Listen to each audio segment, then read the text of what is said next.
Ia e toi whalofa ma whatalofa tu tātou a inga nei vai ngā le aso o le whawina leo tātou po kalame ai maino e mamao le ala ia wa foi le whianga iai e so tātou a tunu ai ainga vai tau mafo nea uli ia sui tūlanga toi foi le au na le tua so tātou ta mawhai te au sunga whawhengainga ia whiu ia o nolo o whiangai ma ngasi tino ia lea ua so sania toi tātou ofisa nei ia a wal tātou au o nanga pei o na masini ai so tātou ta mawhai au ia whiu whatalo whatu lau o tala lei sunga i whawhiangainga mo lātou whantua lau whainga luenga tofia le tua so se whata whaitaulanga whatalo whatu nei vaenga o le uli e tali tonunga leo tātou iai whatasi tau singa o nei aso ia maua se whaalumanga le lei e me se foi o se tau singa le lei ia wal soifua maloloina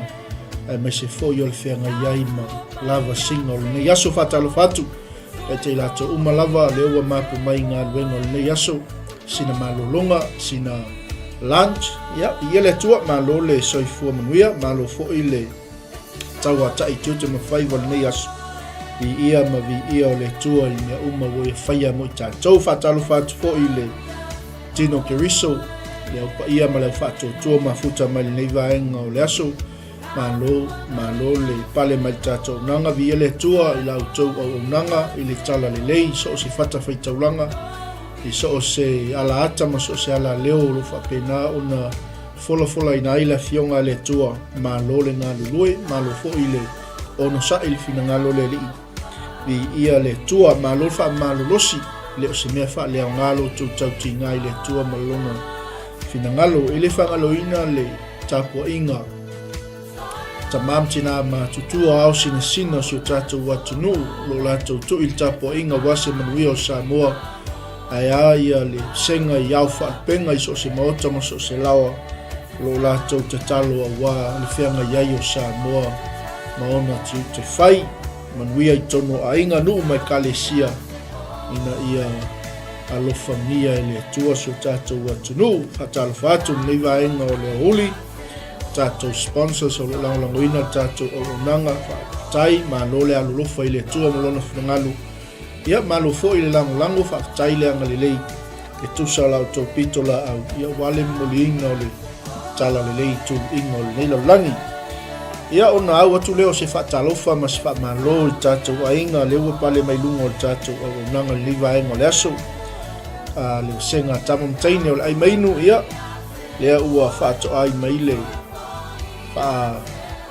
o longa si o tātou tama ia ona i le o tusa le maloso tino ia tatalo ane fo i mo si o tātou tama ia fiu ina ia iai pēr wha malolonga le tua ia te ia o lo tātou mafuta pēr i le tātou po kalame le tai au ma le tātou taulanga fiafi patalofa toila ni vaenga o le uli i le tofine ia anatongia mafuta mai Amerika Samoa laulii ia le tua malofa aftail mafuta mai ia le tantonunga ia na foi wo fea ngai ma tausinga o nei aso ia le tua aftail mafuta mai patalofa atu foi so le Amerika Samoa le mafuta mai nei vaenga o le aso ia tofine ia naia sa olele se fulu yopu mafuta mai foi tafuna Amerika Samoa ma lole soifua manuia ia taltonunga o lo manuia oe mali ainga mai se foi o no foalu pa manuia foi le tua i le whiangai ma tiu te whai o le nei aso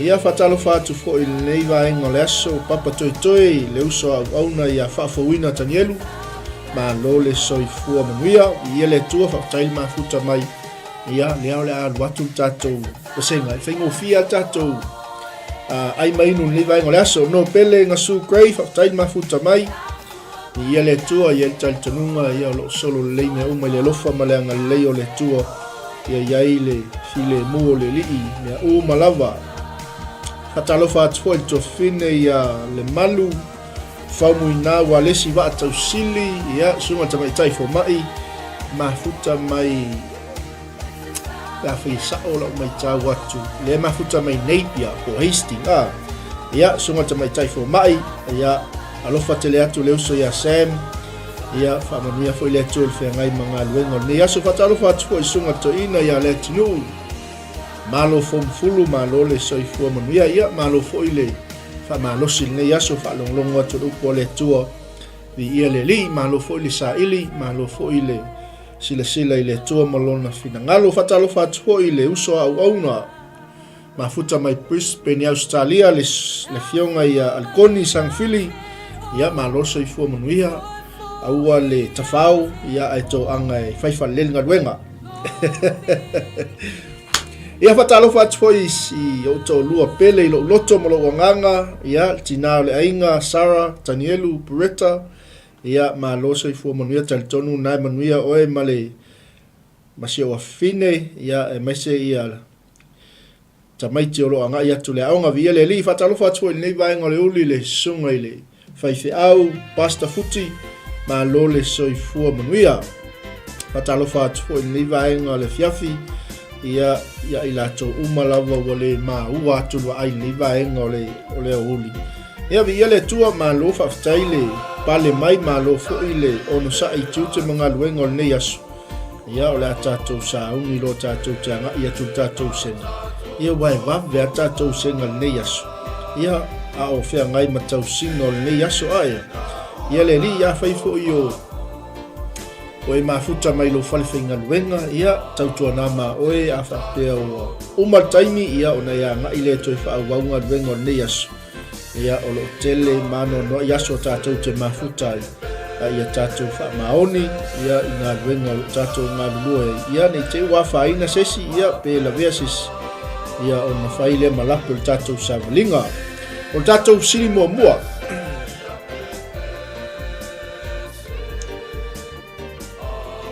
ia le li o tatou sili mua mua le la anga ia tu lunga o tatou reina o whenga ia isi o tatou ainga ia matau singa le nei aso o aina whaonga aina le maa e whai maalunga o kase ma ngai o le sili o aina whaonga aina le maa e whai maalunga o ia o tatou sili mua mua na manuia lau tali ia vi ele ali tele foi o to ina sa mo ia alunga ile le ali alunga le maa ia le foi e tala no mai foi tus pa ia foi tanga tai to tonu o tus pa ia na whaonga ina le maa e whai maalunga manuia lau tali ai mainu e mamao le ala tali mai le masiofo a Sam le malu a lesi wa tau sili ia o to ina o Jakopo tali mai le atinu o Jakopo ia vi le tua fatalofa atu i le uso ia ka tala mai wau sua ia la sunga le awao ma lol nga lua le nei aso e te lora tu i lau tama o Jakopo tua sivi to le fua tali timu fatalofa atu tina ia tua sivi ia kopo o kopo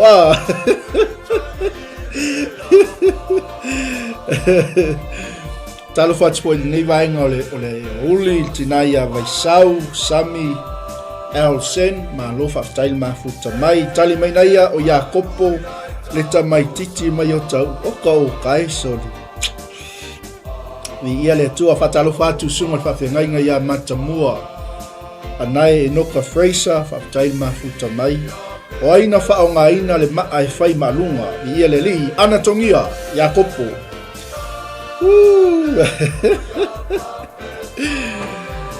maua tasi tali sao ana ongi i ia le tua whaonga e kopo le maa e whai malunga ai mainu e mamao le ala ia tatou silina le wailunga laina i msalo to e fatali atu ni stali o na ngai atu leo tali o tatou sili ia le tua sal kopi saua tali ai me nawa sifia o ia matus pa ia pe foringa me esele kopo a mama to sivi ia tai no pele nga supray tali mai o Jakopo o kase popoko le senga so tautia ai la tali pe e fa afa mai fa ngol tatou tali pe e afa maka fo ila tat Peila tale tina ya tua sivi o kopo. Ia talu no fai tau tuspa. Ia yo te riwa aia istangata i ngo ya kopo Ia na ia wa uman fai mai o tamaititi o ya kopo mai o tau wale wo fai mai o tamaititi au le leo ya kopo mai lauli.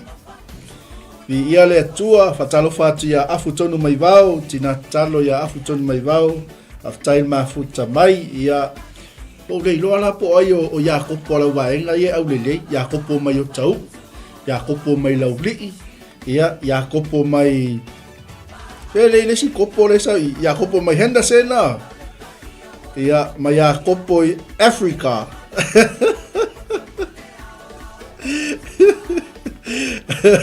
oi o ya kopo lo walu i Africa ile ami o sole se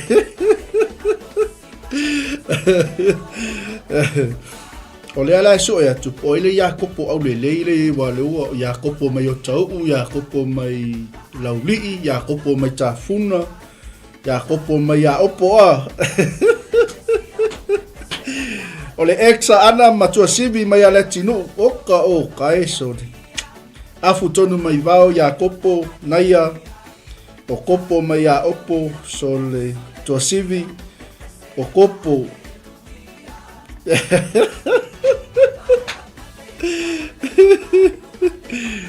ia le tua oka o kaeso le anga I foi ya onga ia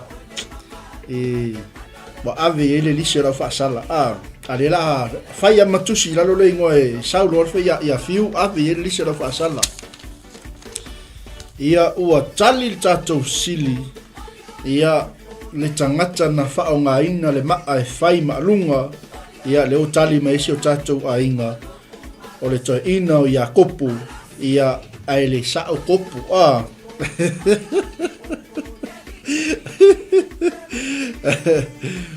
ia na tali o tatou sili te mau al kinese lua sumal valu fai po sumal tasi ia ina ia le ana alunga ia kopu le maa mai ai loa ai le faalinga mai le tua ia toi fa fo ia tu kopo al vaenga lea ai sa o le ia kopo o ia kopo na le tono tuspa ia le ana alunga il maa au te le loa po le alme na alunga ai kopo ia pisa mera vaenga ia le tua le po se ma ai kuole mkuka tua sivi le nga alunga ai kopo Aleluia. Tatou sili lona lua. Tatou sili lona lua. Ia na vai atu ia kopo penga alunga I kore mkuka ia tatou sili lona lua. Ia o aile tu stala o tusi o ngaluenga. O ai le tustala o le tusi o ngaluenga ma lor tali sa o matatou tali vi ia le tua le ai ma se tali se ia vi ia le li o ai le tustala o tusi o ngaluenga manuia lau tali ai mainu e mamao le ala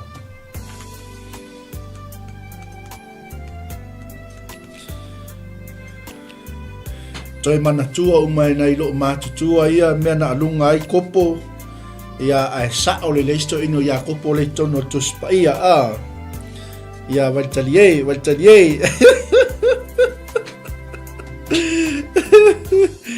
ia leo a sau tatou tali fa moi one ma lo so fo manuia ma tatou tali o luka fatalofa foi leo sa au na ya Anthony tali fo ma yo luka Jimmy Brown Williamu fatalofa tuso ma lo foi lo sa I tutu ma favor ne yaso ia tali mai le atinu ia na o luka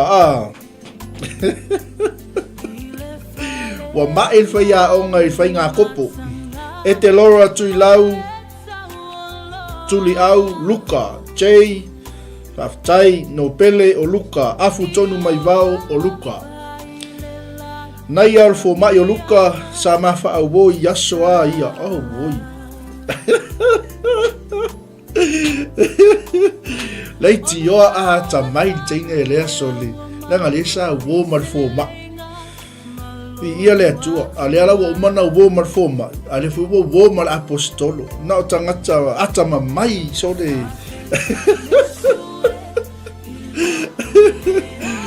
Atalo fatu ya matau aina tilali toma malole soifua manuia ia na anatongia o luka. Ia le ala uma mea tali le toi sau tali kopia tua sivi o ai le tu stala o le tusi o ngā luenga malole so malo fo ile tali sili nei vai ngole uli ia vai sau tau singa le o nei aso.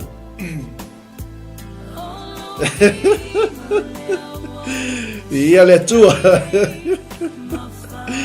tusana mua alfaya onga tusana mua alfaya onga ia so o mai ai male ave taxi ia so o mai ai male ave pasi ia so o mai mal fai modi ia pito lo la yor forma ia le tau lunga le la apostolo. Ia le tua tali me la vaenga yo tua sivi ma ana ma ia le li toli tua sivi mai sau tali ma tau aina tali mai a luka.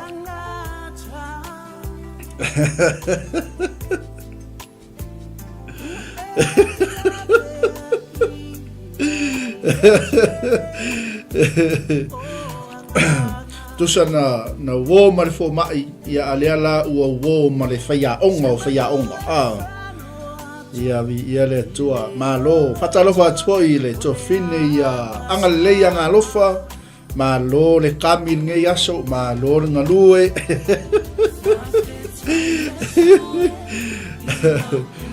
Fatalofa atoi se to fine le yanila tali mai a Paulo malo fa tali ia le tua o ai tu stala o le tusi o ngaruenga lua la tali o waiai ia o fo mai o luka ia male tali mai a Paulo ia le tua fatalo fatu male losa entasi kuresa ia le tua le neiva engo leso malo le fatotoi au mangaruenga fatalo fatu po i le uso au auna ia tui maunga fa au unga seve sunga le fai au malo le soi fua muia salo peto i luan tatou tali ion tatou anga ile lesia tatou sili tali mele uso ya rei fatalu fatu malo uso ia le li malo ngalue ia o luka ma nai or kali kopi dea so malo rei paton wa talo fatu e leu sa auna ia tia fau si osi krei ma futa mai mele pone Australia ia angalelei lea wa e pale matitato au nanga ale su e atul fo mai lea na wo manaia le lopo fe wo o iai ale sau tato sili o ai le tustala tusi o ngā luenga tali mai tato ainga.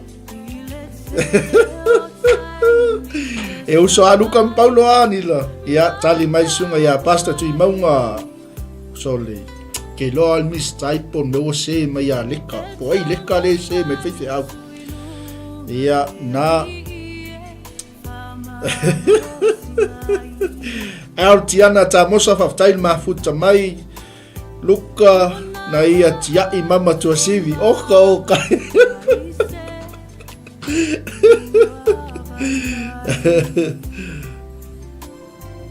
Aftai se o tatou ainga le mafuta mai nei vai ngole uli tatou por kalame tali ma fesilio tus pa ia e testa i foi tatou Bible knowledge ia mai se toi fa natu silu la o masa aftai tele lava ia na a umana kia i kopo ia lewa tia i luka ia le li fa mo Ioane fa tai all the way from Manua ia le tua Fitiuta from Fitiuta fa tai ma futa mai ia le tua na luka le uso pasta tia fau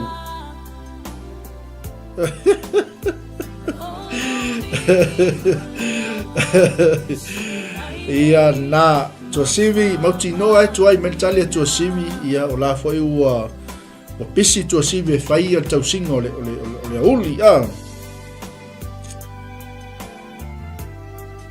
ia na ua tali tatou sili o tu stala o tusi o ngaluenga na tu sia ele fo mai o luka ia e te maua lava i le tusi o ngaluenga lom tau mua fai mua ia pe te ngai fo il tusi a luka lom tau mua a olona foi upo e tolu ma lo tali ma lo vi ele li ma lo fo ile so vi ele tua o le sia tatou fesili soli ese le tele o fo mai a kupo le sila fia tatou senga lesia tatou fesili o aia tali o se petaio ia a fai o istangata fai tau tuspa ia o aia tali o se petaio i to tono tuspa ia ma lo le tali fatalo fatu ia tone unoi ia fatai mafuta mai la sunga fa manuele to le ainga talo fatu i so to finele ia rona le lea ia to fine ia kika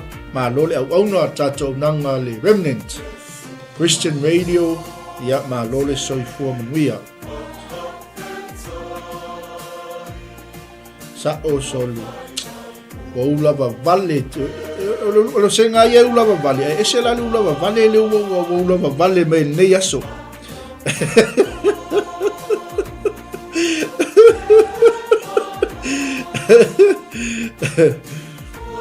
ia le tua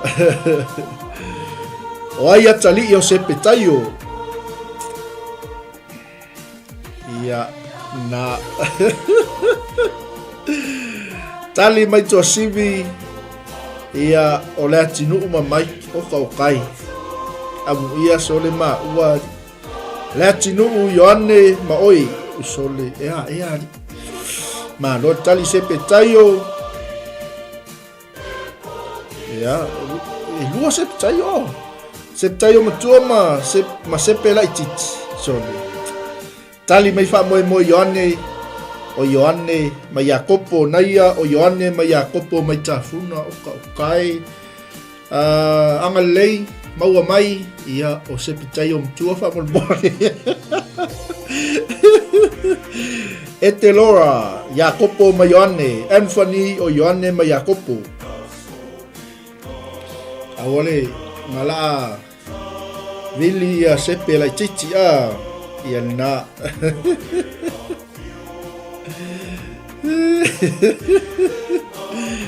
ana tongia Ioane ma Iakopo ma lo le tali ma lo le sue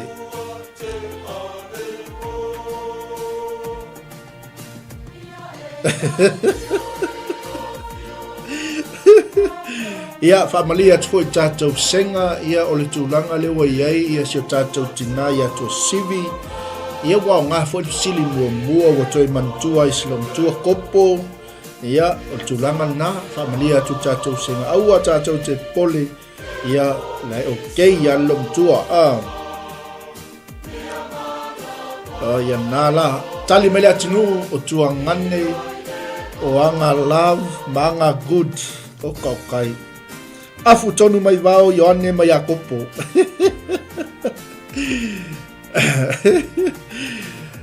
talo fatu se tato ainga o inisi wale maua tu vai ia viele tua na tasi ata tu tali le tali mo mai tato senga o Ioane ma Iakopo ma lo tali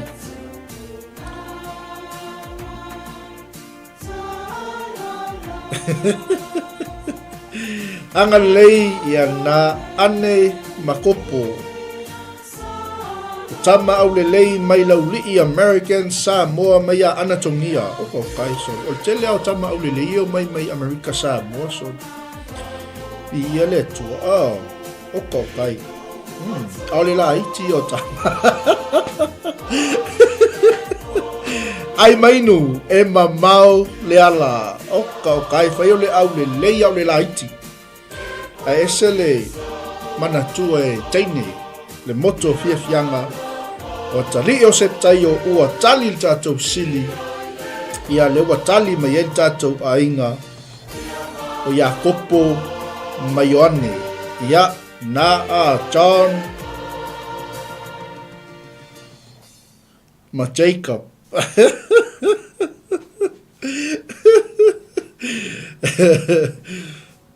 ia le tua ua tali tatou sili ia pea o koe pea le se mai ia naia ia Jacob ali Jacob o fea oe ia patalo fatua si o tofine ia fui lima ia tamai tai pule o tatou aunanga al Serve with Love Catering ia pea le te mai mua mai liva ngo le aso fuafua sau fa moe se fa poiponga o nei tausanga po se aso whanau po se unveiling po le lava se fa moe ai mana o mia la se keita au lelei fa tuatua inga fa moe ia ona fa so tai mai lea o tatou au unanga ale Serve with Love Catering lea na tapena ina tatou fa moe tausanga nei matango fie le au unanga ia fatalofa atoa i le tamaita i pule talofa atoa i nei vaenga o le aso le sunga le faithau ia Shalom tui whaftai le mafuta mai ia bi ia le li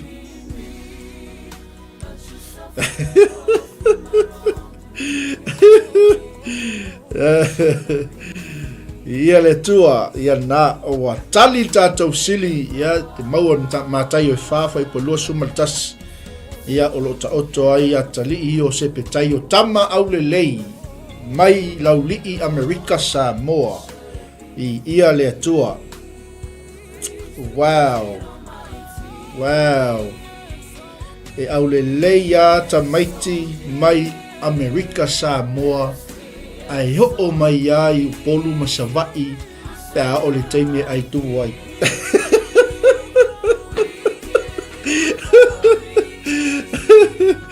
Leisa tātou sili o aina tau mawhai e fasioti i lona lava tali manuia lau tali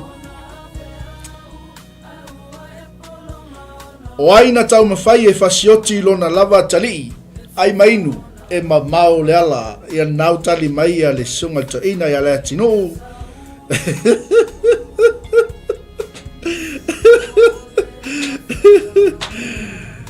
ia sina tau singa nei aso ia wafo ile whenga iaima lava singa tali mai Anthony Abrahamo matango fiel tali lea tinu Abrahamo fa moi Ioane Abrahamo manaya tali fa fonga le sili o ai na tau mawhai e fasioti i lona lava tali ia no pele ngasu grey Abrahamo naia o Abe mai whanga alu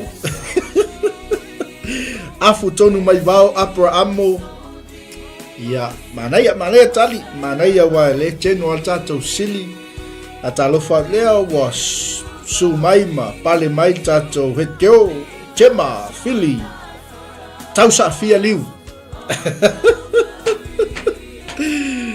malo se fu manuia Chema ia malo le ulfa le mai leo tatou yai tatou sili lona fa o aina tau mawhai e fasioti lona lava atali ana tongia Abrahamo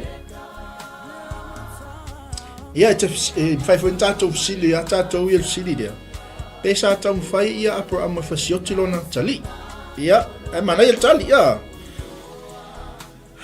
latinu Abrahamo mai and said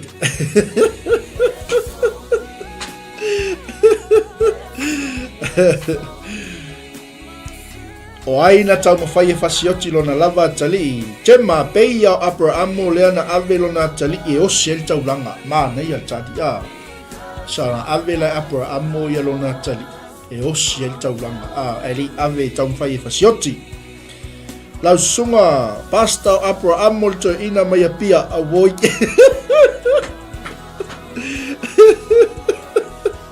e mana tua uma e teine Amerika Samoa nei tama au lelei ma toe ina au lelei mai apia ma savai. Tua sivi tole foa Abrahamo osi le taulanga i lona san. Ia whaftai anga lelei alofa tele atu i lauo, alofa tele atu i le ainga, ia alofa fo ia Abrahamo.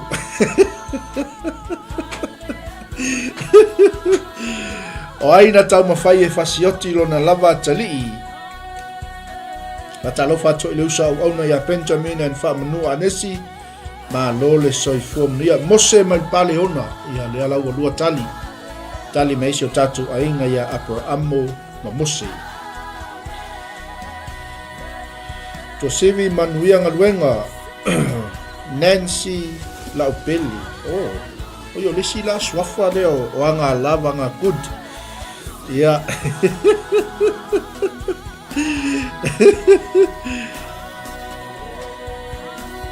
O aina tau mawhai e whasioti lona lava tali'i. Ia manuia ngaluenga to whine ia anga lelei, anga alofa, whaftai. Ai mainu e mamao le ala. Naia o Mose i lona tali'i matua o Keresoma. Ia leli, mana ia tali. Ia, salo petoi, luon tali yon tatou anga ile tali yon tatou sili lea.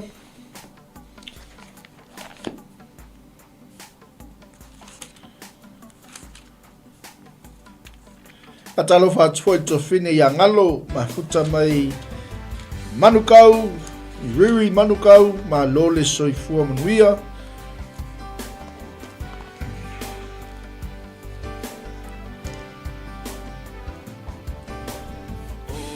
Ia.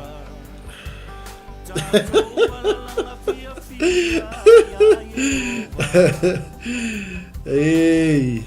Malo o Nancy Maika taftai whaeea. Ia talo whangalo via le tua. Ia leua lua tatou tali ese wa iai. Nisin tali mai a Abrahamo. Ia o nisin tali mai a Mose. Ia vi ia le li'i. O aina tau mawhai e whasioti lona lava atali'i. Ia na tatou sili na.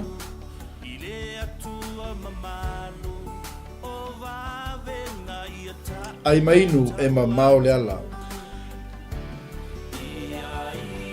O le ala atali tatou sili. Ia salo e o maua me le tali o tatou sili. Ia e atonu e maua e sao foi tali o tali me el tatou ainga. Ia tali le ia Mose. Ia al tali o tatou sili. Ia o le tangata o Saulo. Te maua ele mua Samuelu, mta upo e lua spulu, fa upo tolu lua nga tolu. Mai o natali atu leo yo natana ya Saulo lona tamaa. Ua whape atu ya te ia, e oti se a. Se me ua whaia e ia. Mai o na velo aile e Saulo le tau ya te ia, e fasi ya te ia. O na ilo aile yo natana. Ua tonu ilona tamaa, ia fasi oti lava. Ia te ia pi ia le li ole mai e lava o tama loa i le tamu whai e whasiote tangata o tāwita. Ia lea esa whaasoa toi polkala me te leo taimi. Ia o tangata lava leo yo nā tana sa tū mo tāwita lana wo. Ia o tali la nā tātou sili. Ia manisi tali e whai fo yo nā sao fo iniso tātou tali. Ia e peo tali na lenta pena ina mo tātou ni vaenga le aso. Ma lo tali. Ia sa o le leianga le lei. O leva na e whai mai a Saulo. Ia o whea la Saulo. Ia whaftai wha moi ane. Tai ngalo. Ia le tua. Na whaalongo le ulo le ainga tema. Ia le atua. Aftai naia o le tupu o Saulo ilo nā tali'i o Ionatana. Aftai anfani vi ia le atua. Ia na o tali tātou sili ia o Saulo i lona talii o Ionatana. Leisi a tātou sili o aina whaia te mai povi auro e lua e au auna matapo a iai Israelu. Manuia lau tali. O ai le ana whaia te mai povi auro e lua e au auna matapo a iai Israelu. Ia whaftai ngalo naua watu tātou tusi o le mua Samuelu e lua sfulu. Kau kua tolu lua le tolu. Ia po tala atoa lawa nau lau silafia sio tātou ainga. Manuia lau tali. Malo fo le saili. Malo su e sio tātou ainga. O aina whaia tama i povi au e lua e au auna matapo a iai Israelu. Wha moe moi ane. Tātou tali mua. O Arona. Tali mai ana tongia o Saulo laua alu i savai. A ole sa ol tali e sio to fine a ana tongia son. Ala wa alu Saulo i savai e tia ia ngalei nei i matone a.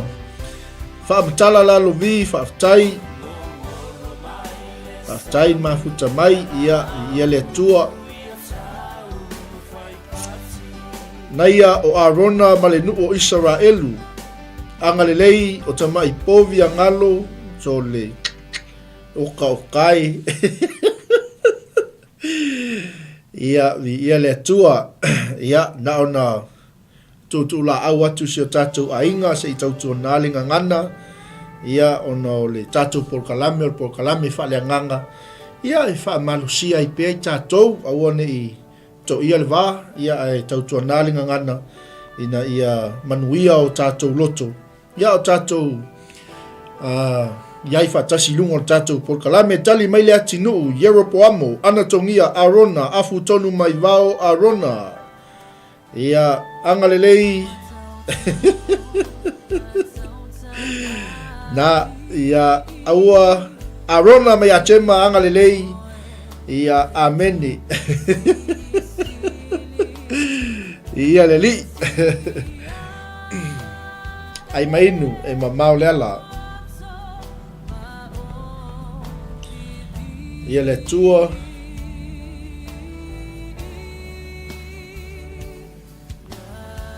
Ngalo o le tupu o Yeroboamo.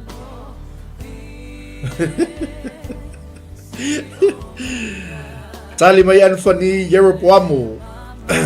Tali malo.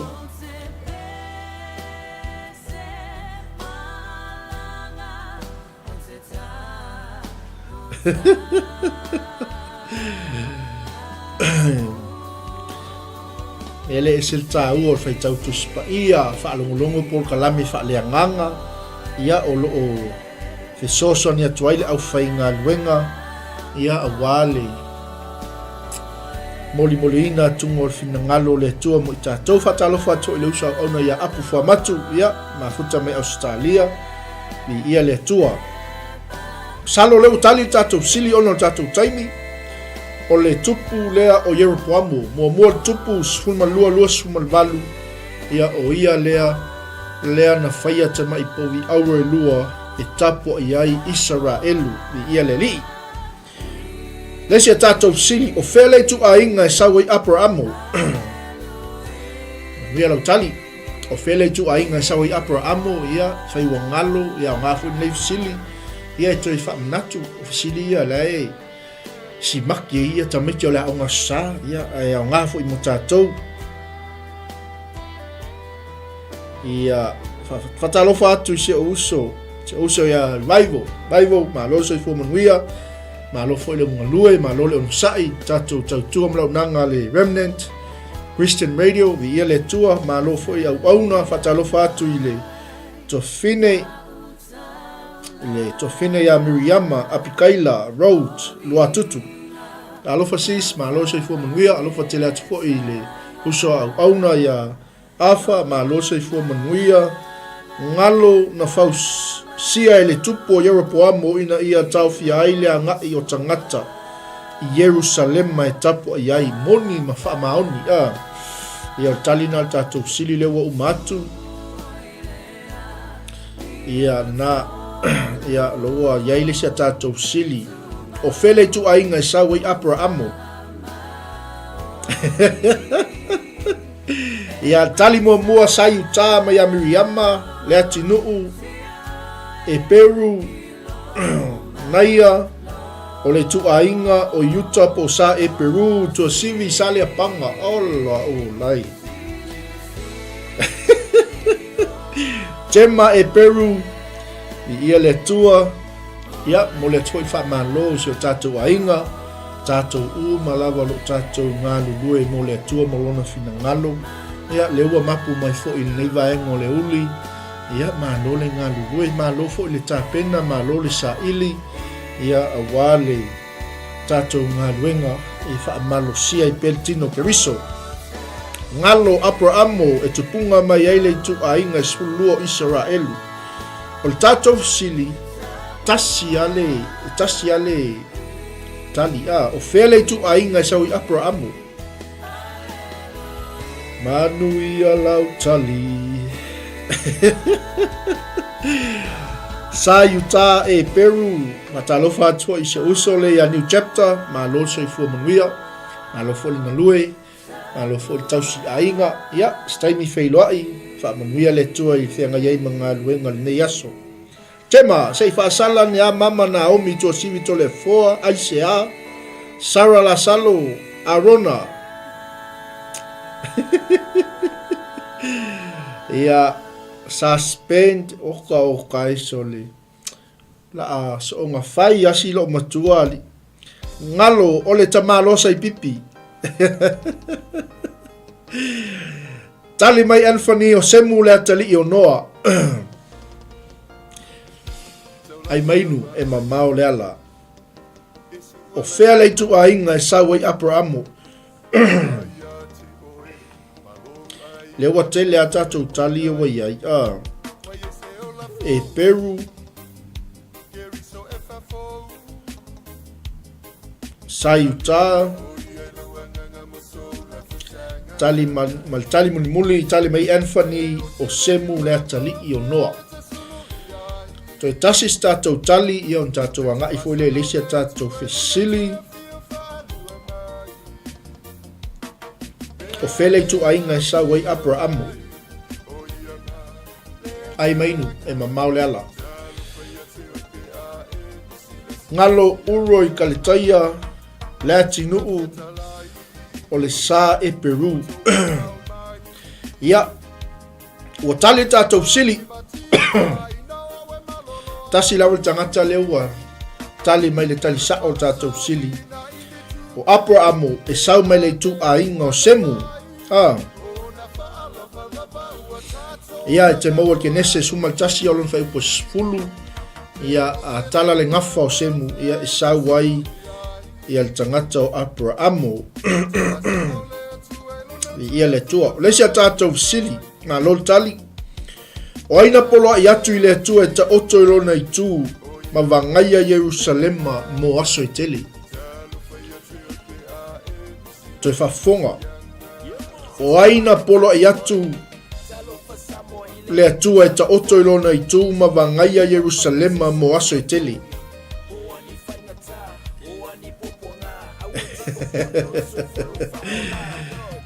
Ai mainu e mamao le ala. Lea na whaapea i whai upo tangata lea. Le perfecta lea. Lea watu klu o perfecta. E te tō ese le ofu i lo lima. Ma e vavalo i lona malaia. Tala lea le atua whai perfecta. O aina polo i atu le atua e ta oto lona i tū ma vangaia Jerusalema mo aso i tele. A talofa atu li nei tai au. Ia o nei a fiafi po nei o uli. Whenga iai o si o tātou a inga ma lava singa o nei aso ma lole. Ngā lulue ma lo foli ono sai. So se whaiva o lo tau whenga iai. E te tō ese le ofu i lo lima. Ma e vavalo i lona malaia. Amen. Tali mai ngalo Ezekielu ea.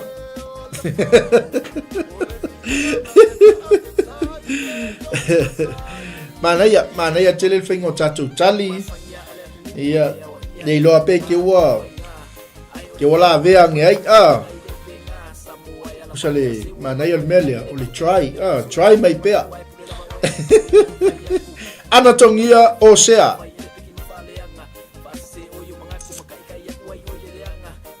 Mo le tue fa maloma fa tai au na le tua songa fa fe ngai ya fiu mo tato tutu lima le afi tai au nei ia fa pe fo il tato maluta ya fa le nganga ia le tato yai ile nei uli ai mai no ma mau le ala le wo to tali mai ngalo perfetto esquelu ia le tua mai al tato ai mai nu ia ono so mai le tato fa ngano le malo Israelu tapena ina le sunga le whawhiangainga ia tila o le lei ma le whaletua ia vai lo ki rifi. Le atinu ua tua sivi i Sigels. Ia. Le ua tusi umai lalo tau suafa. Ia e malosi mai lofiu ave umai ale lisi o lau whaasala. Le pito ai lunga ia suafo le atinu uma Naomi. Tema Ezekielu tia fau sa le kopi afu tonu mai vao Yosefatu.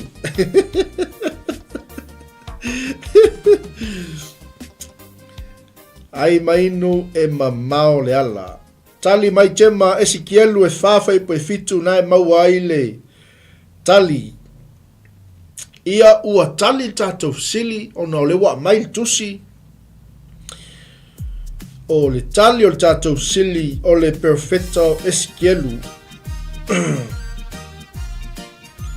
o tangata o Ezekielu le ana poloa i le tue ta otolo nei tu mavangaia Jerusalema mo aso i tele ia ta au pe whao le Ezekielu e mauai malo le tali malo le so ia malo ia fa tali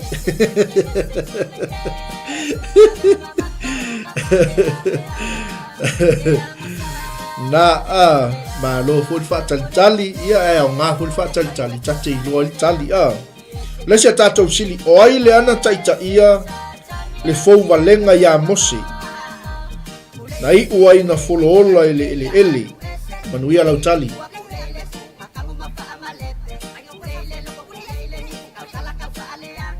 ai mainu e mamao le ala ai nga vai tau mafa ne uli ia sa e foi e tutu na fai wana nei asu ia wale fa wa wina o ngalu e nga fai o ai le ana taita ia le fau walenga ia mose mai uai na foloola ele ia na ua watu kulu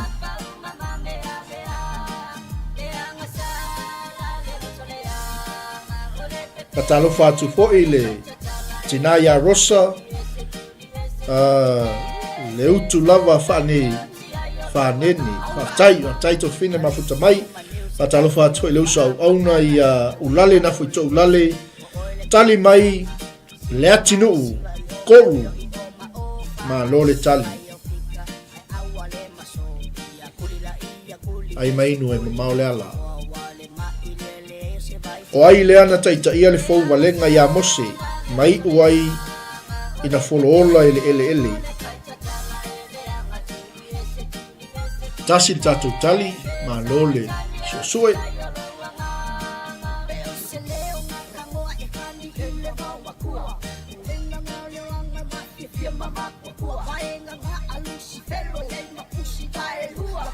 en fani koru le atali o Isara o ia o le Levi ngalo koru malo tolu tatou tali ia whaftai atu Tinaya Rosa alofa tele atu le taina naia o koru matatano i ia le tua manaia afu tonu mai vao koru jema koru malona ainga mata ngo fio tali nei vaenga le uli ese tali ma au le lei tali o le nei vaenga le aso e sau lor tali atu sivi ia tatou wanga ilisia tatou sili ai mainu e mamao le ala ia ole tamaititi fale ata oka o kai sole la atusi le ngole o sunga i ave ya fiu o vale o vale ulale. Ulale le fotoa e su mai le o te le lisi o le au whaasala ia le o tusi i malu suafa ia i le toi fo'i mai o le tatu whaia onga. Koru mai pale ona ea ia nā tali mai Anthony ia o koru so sonia tuaila i o tātano ma apiramo i ele tua ana tongia koru ngalo koru malana vaenga mai sale aula o kai ngalo alu mato ingo elise la fasala fatalo fatu au na le tua sunga fa ngainga ya fiu wa sai pele male fale tua ya ana fa taile mafuta mai le vaenga le uli ya manuia foi le fianga yai matiuto ne yaso ua tali tatou sili ia o le tangata lea na taita ia le fou valenga ia mosi mai uai no folo ola ele o le tangata leo koru tātano apiramu matala tuspa ia whaatasi mai latou uma sai ate ia o lona winga o le ainga o koru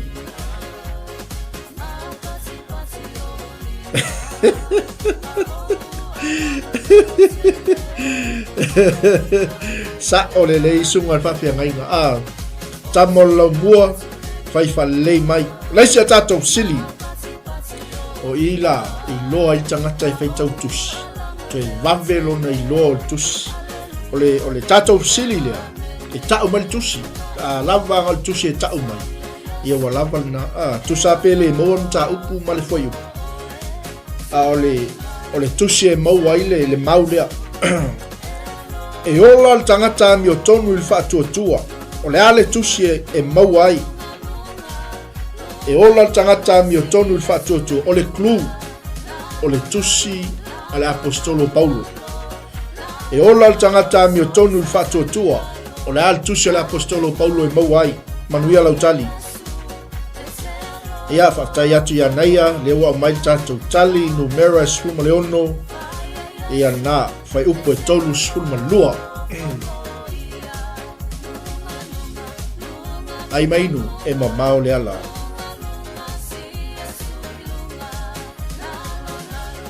e ola le tangata mi o tonu le whaatuatua o le ale tusi a Paulo e mau ai na ua watu klu tema e Peru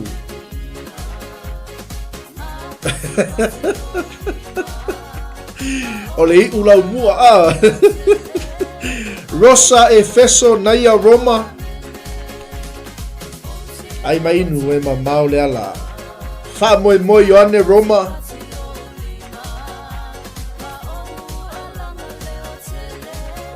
e sao mai lol tali lo mal tatou sili ngalo Roma Anthony Roma afu tonu mai vau Roma e ola le tangata ami o tonu i le whaatuatua e te lora tuliau Roma wha Roma e mua suma fitu chema Roma tia fau o tusi pai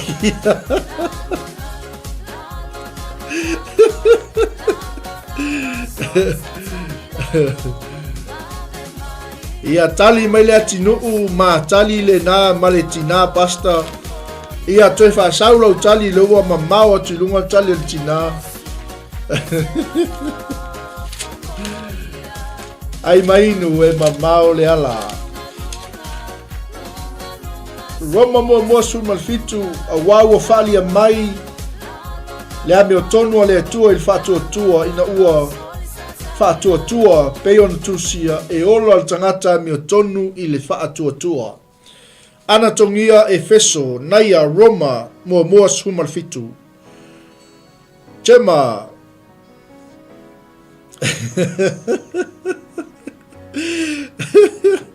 sale kopi ia nai te fia kopi mai fu tali o tinare ainga ai mai pela ue tali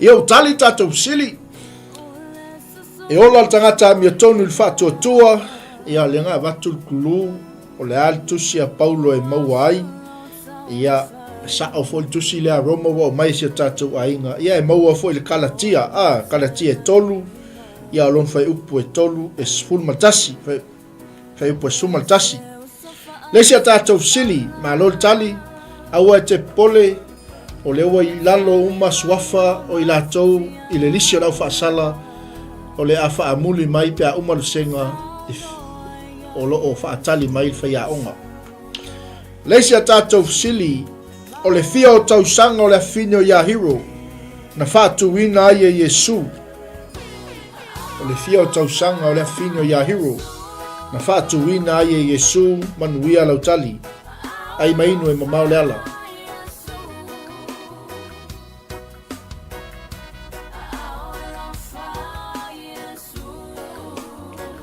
ia o a mai papakura o a mai ia manureua ia le tuatali mai le atinuu sefulu malua ngalo pei a e sefulu malua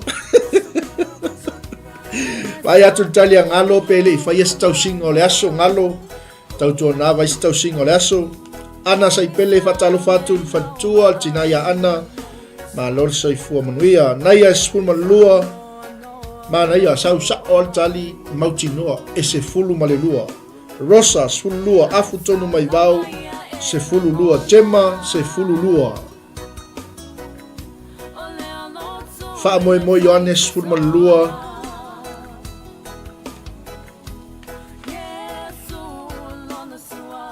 nai a sefulu lua e tutusa ma le sefulu lua so o Iesu wow beautiful matango fio tali sal kopi tia fau sole ele itali veri ia swaife au ari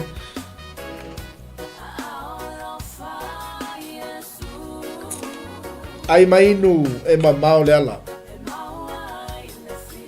ia olo o susulu matango fio la ia te ronei au kilani ni usila i le matango fio le tua iai talitonunga nisi o tulangi o lo whapenau tusa matu taimi peo Amerika Samoa sifo ma Samoa sai ia iai talitonunga ia o lo matango fio sulu la ia whapefo inisi o atunu leo fai malolonga liva ingo le fiafi ia o le tai au foi ma lo sei fua manuia na o sina lunch lava o le uli sa o le lei sunga whawhiangainga ia na sina lanta o le uli ia whaate aile sala o tatou senga fia tausanga le afini o iahiro na whaatuwina ai e Iesu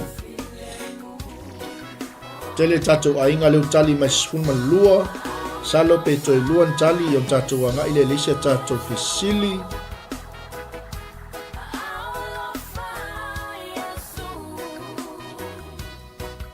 malo foi le tali fisili malo foi le la mai al tatou kolukalame ia fa moi Ioane ma reko lima lo sumaltasi fa sumaltolu tema luka e valu fa sumalua ua tali tatou fisili o le sefulu malelua o tausanga o le afini o iahiro na faatuina i Iesu e te maua i le mareko e lima au lon fai upo e fa sefulu malelua ia le se tatou mau nai a mai e tema ia so e nei lau tuspa ia na e saulo maltali ana tongia le aise mea o iai le wasao uma tatou tali o leisi a tatou fesili o tatou fisili lea e whaatumu mai e tatou senga lea vanoa a le la whaitau atu tatou fisili whaafonga e le whaavavau na whinau o lo uanganga matangata a wa na o tangata i latou a o latou waso e avanoa o tausanga ia o tatou fisili nai whaatumu mai le avanoa toi whaafunga mai e le whaavavau na whinau o lo uanganga matangata a wa na o tangata i latou a o latou waso e avanoa o tausanga manuia lautali fatalofa atu foi le sunga i whawhiangainga ia tango moa mafuta manei vai ngole uli malo se fo muia pasta ia malo fo ile on sai tutum favor ni aso ia le tua ia po ma ua me tatu ainga fa tumu le vanoa ele fa vau na fina o lo wanganga matangata a wawa na o tangata i la tou a o la tou waso a vanoa e tu waila utali o tau sanga ia tali mai le atinuu se lau lua skulu ulale se lau lua skulu tema ua nao tangata i la tou new chapter se lau lua skulu ma lo tali ia le tua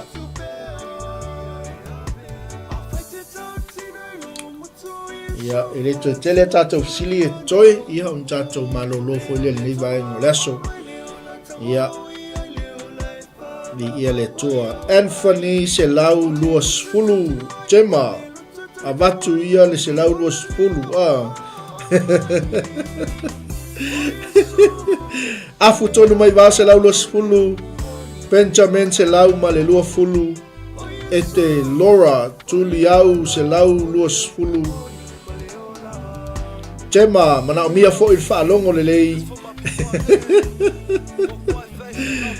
ia ua tali tatou sili e se lau luas fulu o tau sanga ia e le fa vau na finau o lo wanganga matangata a wau na o tangata i latou o latou waso e se lau luas fulu o tau sanga ia ke nese ono lon fai upo tolu tali mai ai tema tali mai ai fa moi yoani ma lo le tali sili ma lo foi le so ele se tatou sili e fia tau sanga na ola i opu ina ua toi malosi mai i ona puapuanga. E fia tau sanga na ola i opu ina ua toi malosi mai i ona puapuanga. Manuia lau tali. Ai mainu e mamao le ala. Ia o le mato a wala lau papa na i nei au kilani. Na te sila sila mai ai. Ia sa o le tali ana se lau lua sepulu, sa o le tali naia se lau lua sepulu. Leisia tatou sili e fia tau sanga na ola i opu. Ina ua toi malosi mai i ona puapua ngā. Manuia lau tali.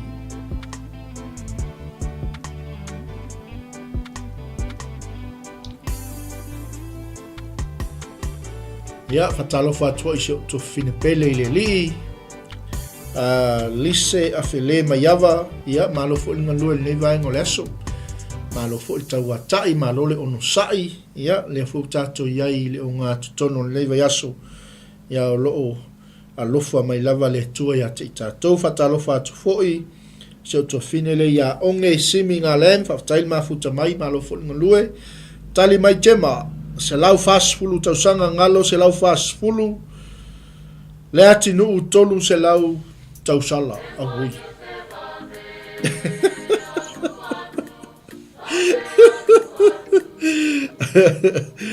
Wa ai atua li ua matau tia le me wa o ia te ina tolu se lau tau sala. Ia Miriama fa malulu atu lena o sau e piki tua sivi ma o ma lunch e manuia por kalame lo fa atu pasta pureta uma ia mauto uma le pele a Yesu Keriso a mele piki a koi mal faifesini fa mole mole ia manuia tau singa leia uli tali mai tema yo po fasu malua ia olon fai po full mole ono ia matato tali nawa yai tali mai yai tema tali mai ngalo se lau fast full tau sanga e fia tau sanga na ola yopu ina ua toi malosi mai i ona puapua ngā. Se lau fast fulu tausanga. Afu tonu mai vau. Se lau fast fulu tausanga. Ua tali tatou sili. Se lau fast fulu tausanga. Na ola i opu ina ua toi malosi mai i ona puapua ngā. Ia naua mai lunga tatou a inga sao leil mau. Fa moi moi ane i fa. Iopu e fasu ma lofa i pos fulu ma leono. Ma lol talivi ia le tua. Toi tolu a tatou sili. Ia, lesi a tatou sili. O le ale umi na sauni uni ai e seta e whaafeiloai. E feiloai ma le tupu. Ia, whaftai se lau fast food ta la Samoa na maua i tausala. Malo na ia so le awa kolu whaatolu le la times 3 le ingo na ia inunga lise lau whaasala. A le wa times 10 ia le atinu. Kia tupe fia tausanga yopu e me tolu se lau tausala. Oka o kai so. Ana tongia se lau fast food tausanga sa o le tali ulale. Ia whaftai to e tali me ana tongia yopo e fasu ma luofe e po sfulu ma leono ua tali tatou sili se lau fasfulu tausanga na o lai yopu. O le ale umi na sao ni uni ai e seta e feilo ai maltupu o levan kaun sau tali a le atinu. O le ale umi na sao ni uni ai e seta e feilo ai maltupu tatou tali mua mua ngalo se fulu lua masina fa moi moi Yohanes fulu lua masina malo tali malo foile soe ia malo foile ono sa e tatou por kalame ai mainu e mamao le ala tali mai tema se fulu lua masina ai mainu e mamao laulii Amerika Samoa. Naya spulu lua masina sa o sole matou boi tutuila sole ile lua afe losu matou sole matou boi laulii hiu e te sole oka se mamao le no ai te lola utala le tatou se esele au le leio le no i ele tua e te loro atasi tausanga afu tonu mai vao se fulu lua masina ai mainu e mamao le ala toi lua tatou sili i on tatou mano lo lea naia ono masina na uai i le muro Malaysia ono masina na uai mea manongi Pasta Futi Angel Nathaniel tasi tausanga tia fau e tasi ma le lua masina i ia le atua naia mo a mai sa o tali ia lei lua tangata le atinu wa ngalo ia te wa na maua lo e se ta ngalo lo a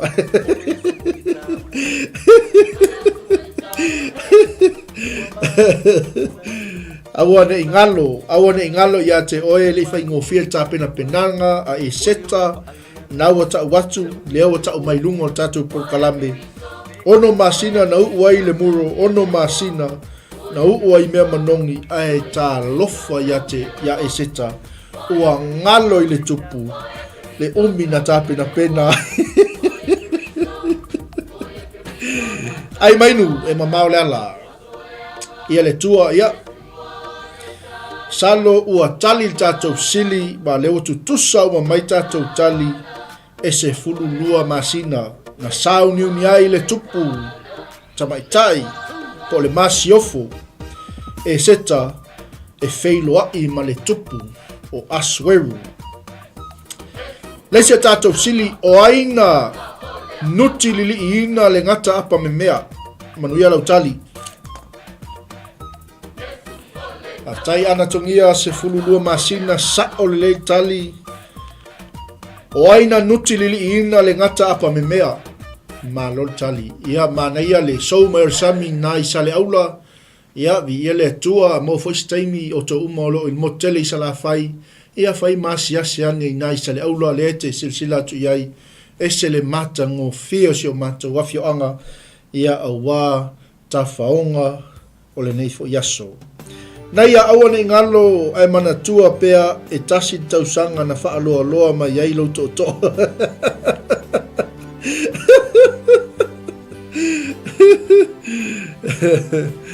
Malo lawa fa moi arona peia manaia e te lora to ino arona ana tongia o mose ia lea laua lua tali o iai o aina nuti lili ina le ngata apa me mea tema peia o mose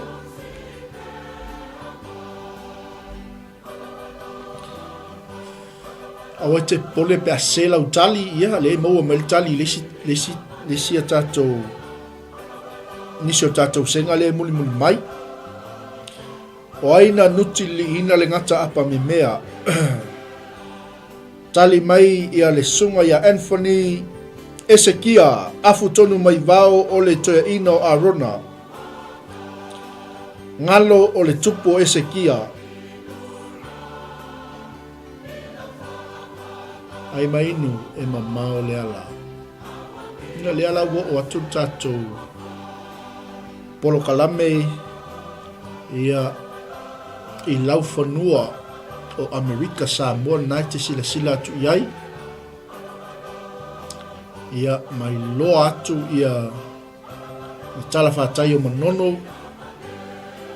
Tali mai le atinu u tupo Yosia. Ma lo tali to tasi pe lua tātou tali o tātou angai lo le tātou fesili muli o le nei aso.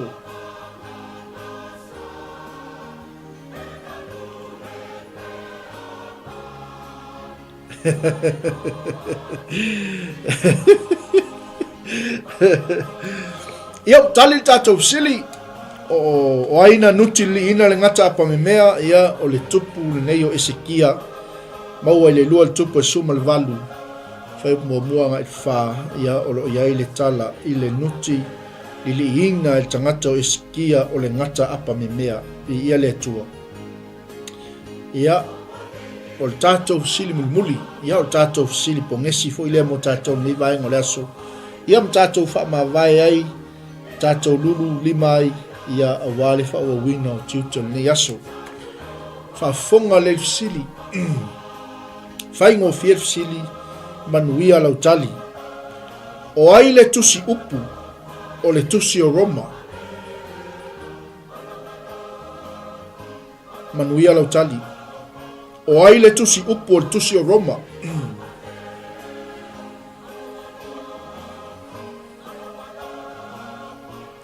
Ai mainu e mamao le ala.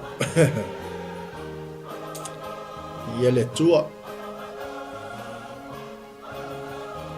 Ia o le talawhātai nasi o tātou watunuu. Pele o Samoa, ia nao lo maua me tātou 𝚟𝚒𝚍𝚎. Ia au le lei o Samoa, ia manatua si o tātou watunuu i lau tatalo, lau angpongi, ia ma lau whatonga i le tua. E iai pele file mua o le tua si o tātou watunuu. Tali mai ngalo, Paulo. Ma lo tali.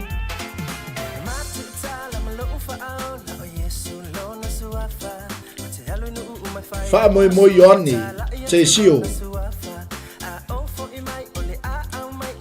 Ngalo le apostolo Paulo. Anthony te sio. Nai au le apostolo Paulo mal paleona. Fa moi Ioane Roma, maua fe mua, tau mua. Tema Saulo leana li liu ya Paulo, ma lo le tali, ni ele tua. Sulo tala lei, oi, talofa, ma lo se fomunuia, tau le uso au auna, ia ma lo fo inga lue ne yaso, taile ma futa mai, ia ma ua le na ma le tina, pasta, please, tele tina ye lungo tatu por kalame au maile ngol tina. Ana tongia Paulo, Gemma, Roma sulwono, lua te sio, afu tonu mai vao Paulo.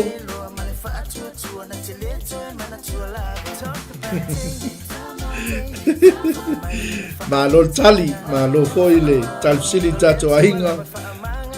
Ia o lea lau te wa ai atu talia naia o le apostolo Paulo malpareona. Lea whapea mai la tinu o ma ua na maltina ia lo no winga o le apostolo Paulo. Ai mainu e mamao le ala. O ai le tusi upo le tusi o Roma. Salo pe toi luan tatou tali en tatou malololo le niva e ngaleso. I ia le tua. Tali mai na ia o te sio. Tali mai lea tinuu, naia please.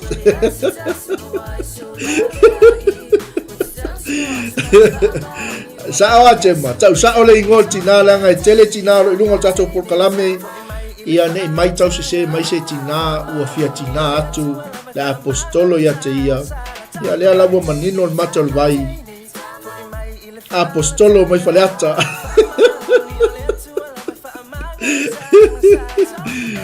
ua tali tato sili ia e te maua lena umai ele e tema lena umai e tema o le mtaupu e swuma le ono tusi o Roma alo fai po e lua swuma lua ia o iai le tangata na o te sio o ia na o tusi upu mantua ese tusi tala o tusi tala ia o le tangata o Paulo al tusi upu ia o tangata o te sio ia mantua fo ie alwalu el te mi o le laval tusi tala ia veatu ia saua se fa o matu le si vaenga le tusi me le fai po lo su male lua o a nei o te sio o le o tusi le nei tusi o lo fa tu ya te o to ila le li so me ia le fam tala la apostolo Paulo ya te si tusi el tamalo ilo na lima ia sa o mata to tali after tele atu si o tatu ainga ia le mafuta mai nei vaenga o le oli vi ia le tua whaatai tele lava le whaapnoina o lo taimi tu sa mal tātou por kalame ia iai le anga le lei o le tua si o tātou ainga ia manu te leina tiu te mawhai wal nei aso ia iai le anga le lei o le tua ia te o tau umalava ia iai foi le au fi le mu o le tua au whenga iai si o tātou watu nuu mga luenga whai o le nei aso mai a te au nei o lau tau o auna Pastor Michael la se upu o le longo malie lau whaafonga ia malu ave fale lo fina ngalo ia fale o le tua lo fina ngalo ia ma ngalo atu ina le tau tua mlauranga al Global Kingdom TV ia tatou fai lea mataulanga ia maua lunga se vi inga o le tua ma ia maua se mea o ngamu i tatou ma tatou savalinga ina ia pasi atu nea tatou whanau awale a wino i la tou ia tatou tue filai fo le aso atai au lo mtaingi masani tau le tu la sunma lua awale fa wino tatou por kalame le aso atai au ia o tatou por kalame o le aso nei o tatou whaungano le malo Israelu tapena ina ilan au auna ia whawhengainga ia tilau Lake Rithi ia malfatua ia vailoa ia mal tatou manai o le manawa o ngaluenga o tatou taulanga fiafi ta pena mai ai lana au auna sunga fa fenga ia fiu ia fa pe foi tatou la ai tupu ia so lulu tai tasi ia alofa tele mo o tausi o atu no pele sa mo le ainga o le tala le lei fa manu tele le tu el fenga i malav singo ne ia so soifua mai manuia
Hey sis, where are you going? Oh, I'm just heading out to find a place to send money to my uncle in Samoa. Oh, why waste time and petrol? You can use UP Group Money. You can send money to Samoa and it's really fast. Really? Yeah. Can I sign up online? Yeah, it's really simple. Sweet, I'll do it now. Okay, bye. Bye. Sending money to your loved ones in Samoa has never been easier with the UP Group Money Transfer. Our service allows you to transfer money quickly and securely from the comfort of your home or anywhere in New Zealand. Your family and friends can conveniently pick up the money from over 40 villages across the Polo and 𝚟𝚑𝚍. No matter where they are, we've got you covered. Our user-friendly online platform makes sending money a breeze. Just visit www.upgroupmoney.com. Sign up and start sending money in minutes. We're here to help. If you have any questions or need assistance with signing up or sending money, please don't hesitate to contact our friendly support team at 09558 2896 or 0800 877 328, or visit us in the office at 6/22 Station Road, Ōtahuhu, Auckland 1062. Experience the ease and reliability of UP Group Money Transfer today. Your family and friends in Samoa are just a few clicks away from receiving your support. Visit www.upgroupmoney.com now to get started. Hey, is it true that your company can help us save money for our trip to Samoa? Yes, that's right. With UP Group Money's partnership with Vodafone Samoa 𝚘𝚘𝚅, you can save money while you're still in New Zealand. You'll need to register with UP Group Money to receive a Vodafone SIM. Once you have your Vodafone Samoa SIM, you can start sending money to yourself through your UP Group Money account to your 𝚘𝚘𝚅 account. You can only withdraw your savings when you're in Samoa. Oh, that sounds great and straightforward. Can I do my registration online? Yes, you can register for UP Group Money online. However, if you need assistance, you can come into our office and we'll help you out. For 𝚘𝚘𝚅, you'll need to visit our office to register and collect your Vodafone Samoa SIM. UP Group Money, in partnership with Vodafone Samoa 𝚘𝚘𝚅, offers you a unique way to save for your trip to Samoa while you're still in New Zealand. Here's how it works. First, register with UP Group Money. You can do this online or visit our office for assistance. Second, receive your Vodafone Samoa SIM. To complete your 𝚘𝚘𝚅 registration, you'll need to visit our office. And lastly, start saving. Use your UP Group Money account to send money to your 𝚘𝚘𝚅 account. The best part, you can only withdraw your savings once you're in Samoa, ensuring you have funds ready for your trip. Wow, that sounds really convenient. I can't wait to start saving. Exactly. So why wait? Visit our website to register with UP Group Money today, or stop by our office for any assistance. Make your trip to Samoa even more enjoyable with our hassle-free savings plan.